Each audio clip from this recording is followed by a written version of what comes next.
Thanks for joining us in this edition of Renovation Time. Well, we're back at the kitchen, living room, hallway, bathroom renovation. And last week we talked about the kitchen. So I'm going to walk you through into the living area today. And one thing I wanted to mention too, in here, again, like a lot of the homes now, we're doing hardwood through it into the kitchen from the living room. And all the floors will be the same level. And a lot of these homes back then, they were all at different levels with carpet and 3/8 hardwood and then tile here and there. So this way we'll have one level of floor throughout the whole entire area.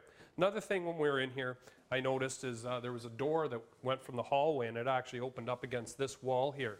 But it opened and the door actually sat about 3 inches past this opening. So I just said to the client, why don't, instead of that, because the doorknob actually hit right on the corner and always chipped the paint. So I said, why don't we just build a wall out here? So now when this door opens, it'll fully open and you won't see any of the reveal. So one little thing when you're doing a rental, but it's something to consider. In through this area here, we're going to have, again, a hardwood, 3/4 inch hardwood throughout. And they wanted a gas fireplace. And originally they had a gas fireplace here, but it had been disconnected and they didn't have anything. So they went and they picked up a gas fireplace. They had it installed for us. And I wanted that done prior to, because what we're going to do here is build a mantle. And it's a fairly extensive mantle. So we wanted to make sure the gas fireplace was in where we wanted it. We built it up to 3/4 inch for the hardwood. And then Barry came with his and got his exact measurements for the mantle. So these wires up here, we're going to actually put puck lights in the actual mantle itself. It's going to be a bookcase. And also you're going to have doors at the bottom so you can house all your stereo equipment in there. And then the TV is going to sit here. So another really good thing when you're doing a rental, this is an electrical outlet here. And the great thing about that is your TV is going to be a wall-mounted TV. And I strongly suggest when you're doing a wall-mount TV, hire somebody to do it for you. Get them to run their proper cables, the HDMI cables.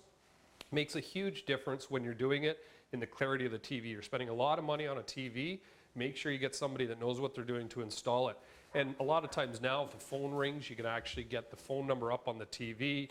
And just with networking and that type of thing, and actually I'll show you here. This is a lot of homes you go into, this is exactly what you see. Here's all the components. This is your router.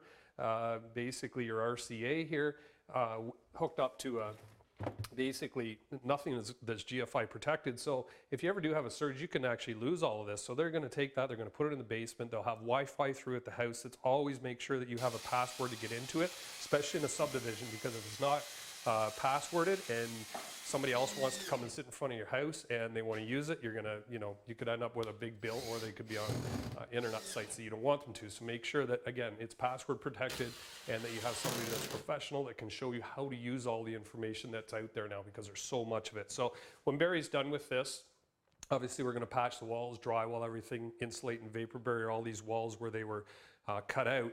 But when he's done, we're going to have a beautiful cloud white, which is a really popular color, mantle with our TV, all our remotes, hardwood flooring throughout. And one last thing before I go, I'm just going to go right here, is instead of running the hardwood, and this is something that originally we talked about, but you want to make sure you have tile in here. So don't run your hardwood through the whole area. Although it's a small area, just come out a little bit further and across. So when people do come in your front door, you have an area for their boots, especially in the wintertime.